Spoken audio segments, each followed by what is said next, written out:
Thanks everyone for spending some time with us. Really appreciate it. I'm excited to talk about some of the new features we've been working on at Coiled, but first, something more exciting, which is some historical context and background. So at Coiled, we are focused on building, sort of deploying and managing large Dask clusters for you in the cloud. And typical usage looks something like this. So users will spin up a large cluster with hundreds or thousands of workers, whatever instance type they want, and whatever region tends to be close to where their data is. And then they'll use Dask to analyze large amounts, hundreds of terabytes or more of data. So they may be training a machine learning model on lots of data, or analyzing satellite images, or doing some data engineering ETL tasks, something like that. And we see a lot of this usage on Coiled, and this was sort of expected. What was unexpected was this type of usage, which we've been seeing. The slide is not quite changing. So what was unexpected was this type of usage. So we saw people spinning up not large clusters, but small clusters, like the smallest cluster you can, just a one-worker cluster. And then they would submit a relatively small function to that cluster. It takes a minute or two to run. They then get the results pulled back to their workstation, their laptop. Then they close down the cluster, and then they would move on with their life with that concrete result on their laptop. It's almost like they were using Coiled for sort of a more powerful version of AWS Lambda. And this is totally something you can do with Dask. But as you can see here, there's like a lot of boilerplate. Dask is kind of, while it gets the job done, it's kind of a heavyweight tool for this particular job. So this and some other sort of related use cases have motivated us to build out a couple new features at Coiled that I'm excited to talk about. And they are Coiled Jobs and Coiled Functions. So jobs are for running your Python scripts in the cloud. So locally, when you're on your laptop, you do something like this. You'll say, Python myscript.py to run things locally. With Coiled Jobs, you can run them on the cloud by saying Coiled Run and then your command. In this case, Coiled Run Python myscript.py.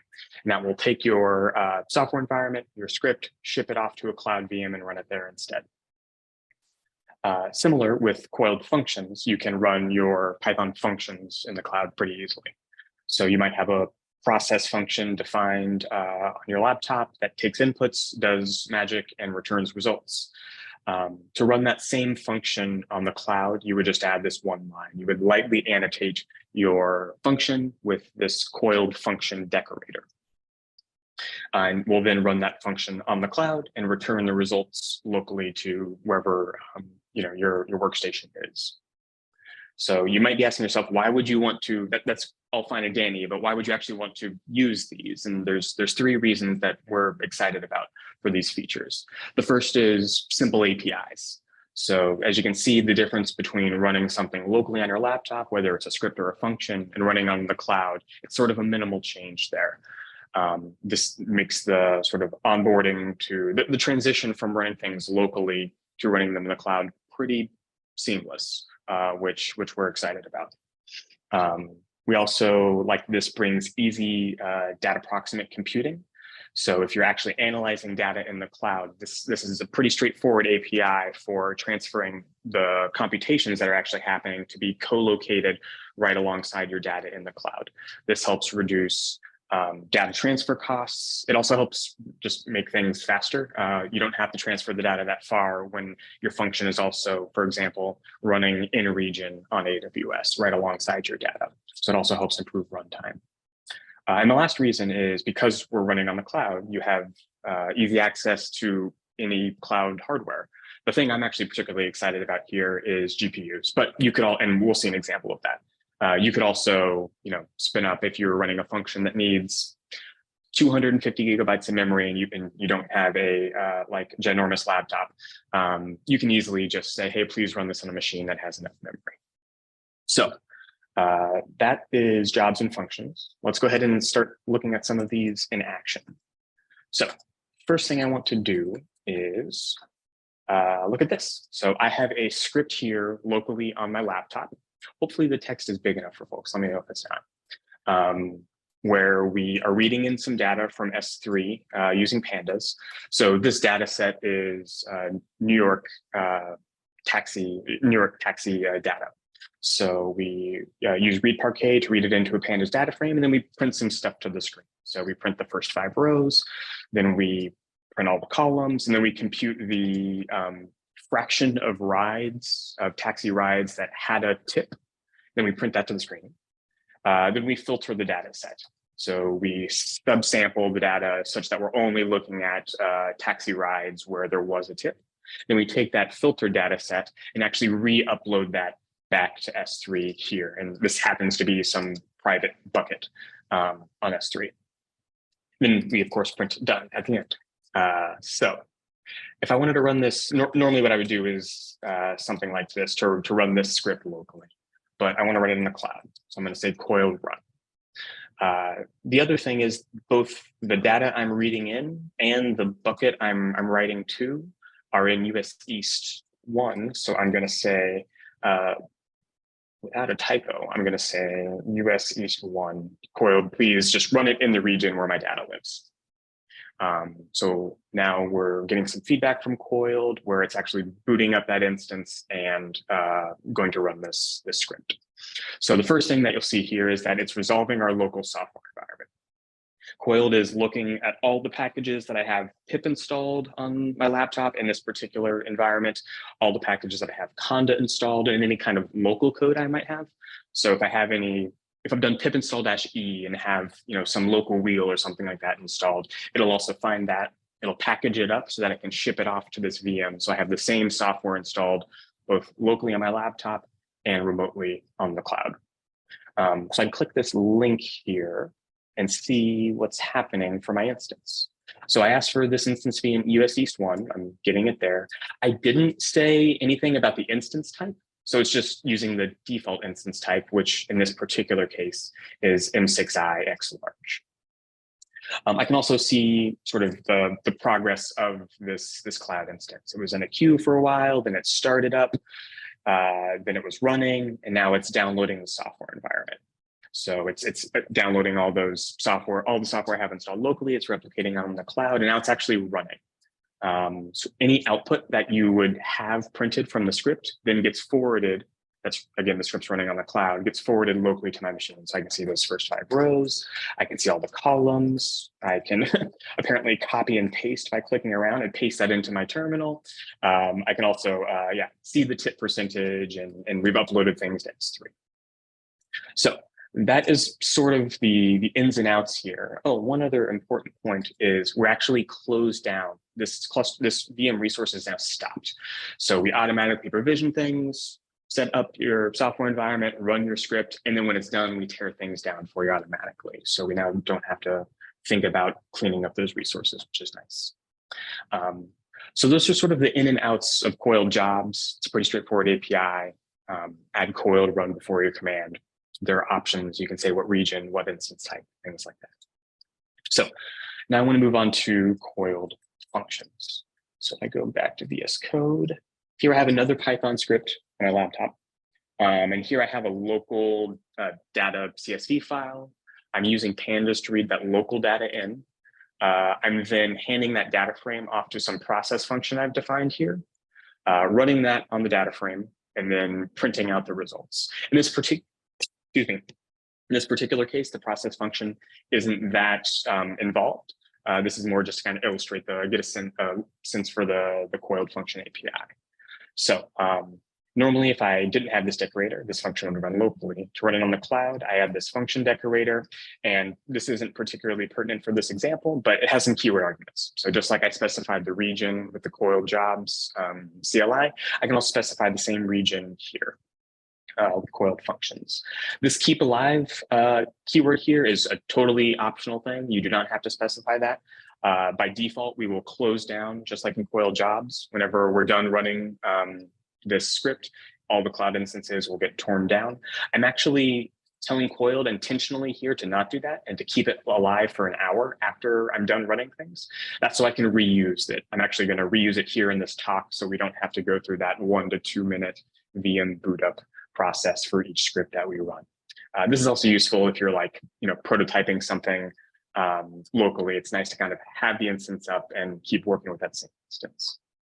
So I'm going to go ahead and run this script here that I have locally. And what we'll see is we won't see that sort of boot up process. Instead, we'll see we're actually attaching to an existing cluster. Again, I actually ran the script right before jumping on the webinar.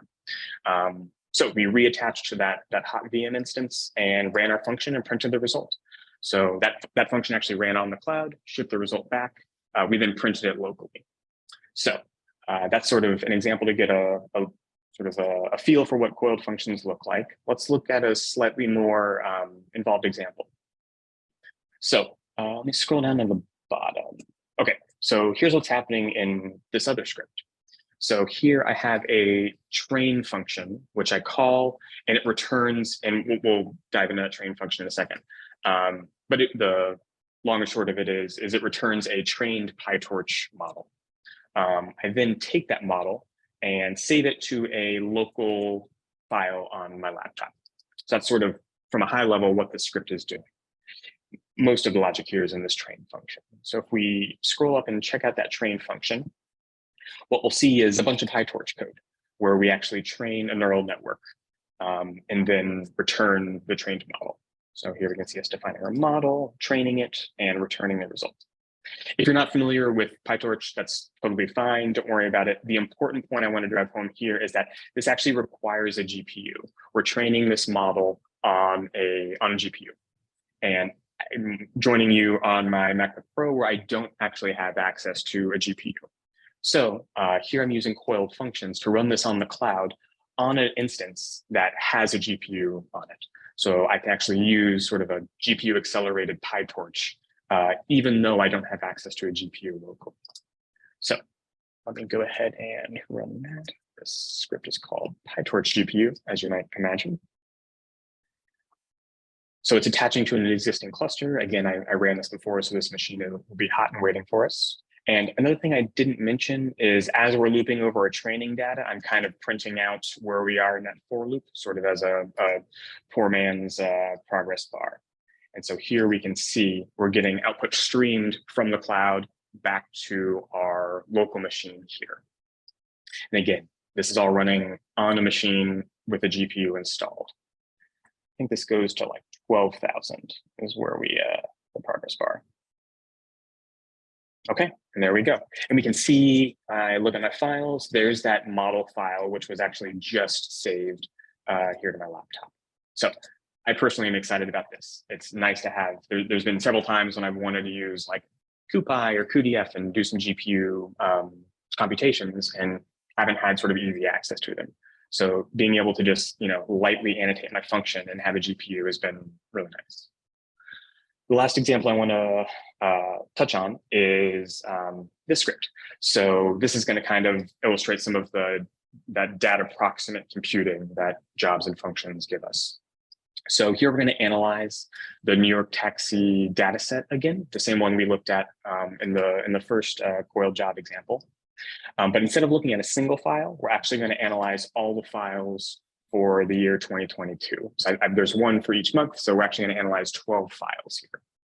Again, this data is in US East 1, so I'm going to tell Coiled Function to run there, and I'm going to make sure the machine is big enough, it has enough memory to actually load in this data. The process function here is similar to what we saw before. We read in the data, we filter out to only look at rides that have tips, and then we write that out to back to S3, that new process data set. So here I'm just going to do a Python for loop over all my files and call that process function. But this process function is going to run on the cloud. So here I can go ahead and do that. So it's going to say it's going to process those 12 files. It's starting to process this first file. That's when it will reconnect to our cluster that's running on AWS in this case. And we will see it has now finished processing that first file. So we've processed the January file here. We've now moved on to the February file. We've processed that. Now we're on to the March file. And we're gonna sort of go through here throughout the entire year 2022. And the thing to sort of remember here is that the computation is right next to where the data is on AWS. So if I was to run the same script on my laptop, this would be a lot slower. We'd be transferring data from S3 to my laptop, running our processing, and then doing the opposite, pushing that process data back up to S3, which can be slow and expensive. The last thing I want to talk about here is, as you can imagine, because here at Coiled, we work on Dask. So Coiled functions have some nice, easy parallelism built into them. So here's where I'm calling that Coiled function in this for loop. And it's doing exactly what you think it is doing, just if you're treating this as a normal Python function. Here, we're running this function, but just on the cloud, we're blocking, we're waiting until the function is finished, and we return the result locally to our laptop. Then we're moving to the next iteration in this. However, I can call the submit method on a coiled annotated function. And what that does is it actually doesn't block and wait for that function to complete. What it does is it submits it to the cloud VM to run asynchronously in the background. And while that's happening, you can then do other things in your Python section, and then you can ask for the result back.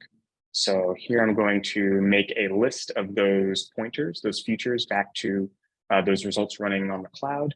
And I'm then going to get the results. So I'm going to do f.result for f in futures. Okay. So now when I run this script, what we'll see is that we actually are going to attach to that cluster. And then once we are attached to that cloud resources, we're actually going to, last thing I wanted to do here, actually, since we're running in parallel, I'm actually going to run more files. Instead of running just 22, let me run all of the 2020s and all of the 21s. Sorry, all the 2020s and all the 2010s. So now instead of running instead of running 12 files like we did before, we're actually going to process a lot more. We're going to process 157 files. And so here we see that we just submitted all of those basically instantaneously up to the cluster. So those are all now running on the cluster.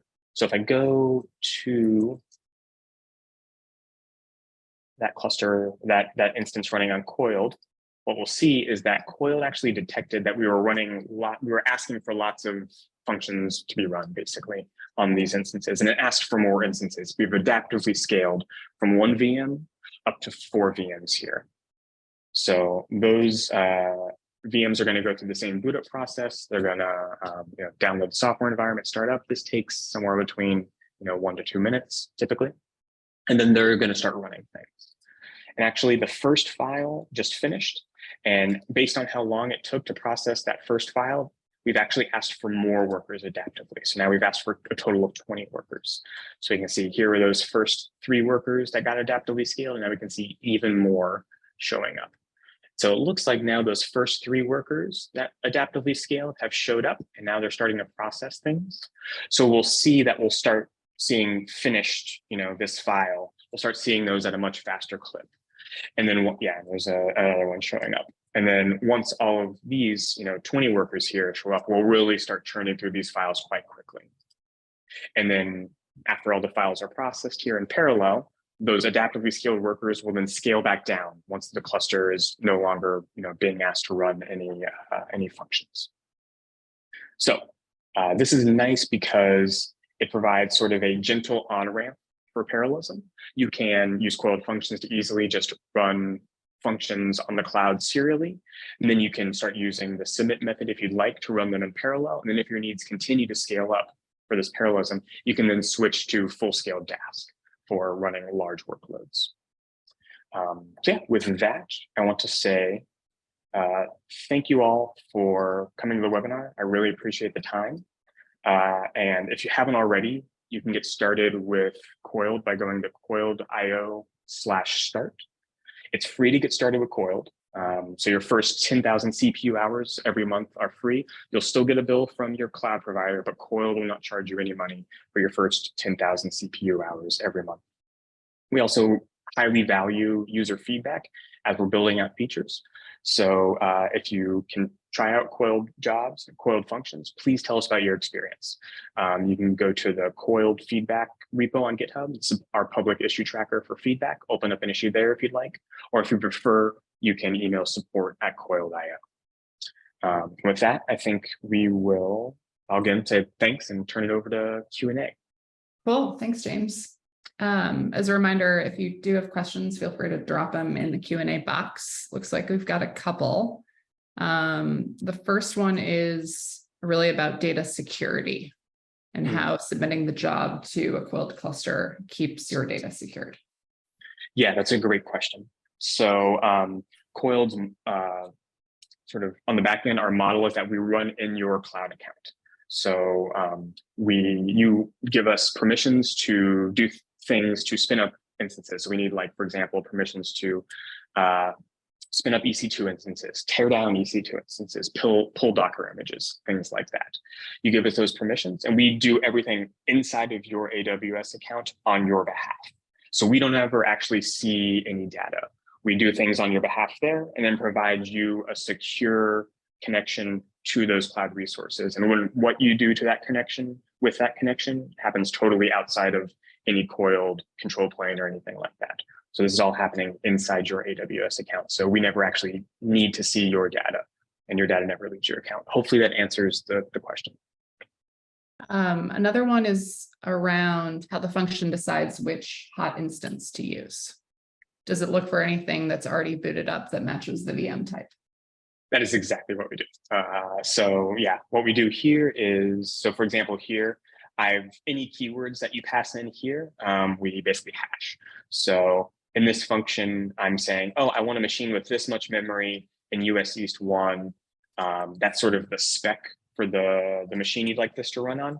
If I then have another function over here that does something similar, call this other function for lack of a better term. Here, these functions will actually reuse the same hardware. We're caching that VM instance that spins up and using it for multiple functions. If I change the hardware spec and say, oh, this function actually needs like 64 gigabytes of memory, now we've got two different specs. So these two functions will use they'll each boot up their own VM and use that sort of respectively. Hopefully that answers the question. One more. Any planning or compute job estimation techniques available in Coiled today? So I'm going to say some things. Hopefully it answers the question. I'm actually still a little unclear. So yeah, you can say, whatever memory you need here. You can say you can also do CPU. I'm opening up a terminal. Fun. You can do CPU equals, I don't know, 4, for example. Specify your memory and CPU needs. We'll pick the appropriate instance type that has whatever characteristics you have here. If your brain thinks in terms of memory and CPU. If your brain alternatively thinks in terms of VM type, you can do, VM type equals, M7i X large, and we'll use that VM instance. Not quite sure if that's what you meant in terms of planning, but that's sort of how you specify the actual hardware resources you'd like here. Hopefully that's useful. A couple more questions. In case a job or function needs a native library to be installed at the OS level, how can I make sure that it's also installed in the cloud VM? Yeah, great question. So by default, everything I'm showing here, everything I've shown so far is using, I take it back, except for one thing. Most things I've shown here are using package sync. So this automatic Python package synchronization. So I think what you're asking is like, what if I need something else outside of something that I've pip or conda installed? So we also support building software environments like this. So I actually had to do that for the GPU example because I needed some GPU packages that I can't install on my MacBook. So we can't automatically just replicate the environment because I can't install like CUDA toolkit. I can't install on my Mac. So you can easily build software environments from pip packet, like a pip requirements file or a conda environment file. We also support Docker images. So if you're needing some like exotic things installed, you can do, something like this. You can just say container equals, and then, your Docker hub or whatever package registry you're using, URL here. So you can point this function at a specific Docker image, and we'll use that Docker image instead of the automatic Python package synchronization. I think we've got time for one more, which is around default limits in place for dynamic scaling of the cluster. Yeah, so great question. So we default to that automatic scaling to be between 0 and 100 workers. So the more work you submit, the more we will scale up. And then whenever that work's done, we'll scale down. We'll do that up to 100 workers of whatever instance type you've specified in your function. That limit is just the default. You can, that's totally configurable. You can say, oh, I actually want you to scale up to 1,000 workers because I'm going to have very dynamic bursty workloads. Or you can say, hey, pump the brakes. I only need 20 workers. So you can scale from 0 to 20 workers. So that's totally configurable, but 0 to 100 are the defaults. Awesome. I think that's all we've got time for today. As a reminder, feel free to give us some feedback via support@coiled.io or on the feedback repo at GitHub. And we'll send this recording out sometime later this week. Thanks, everyone.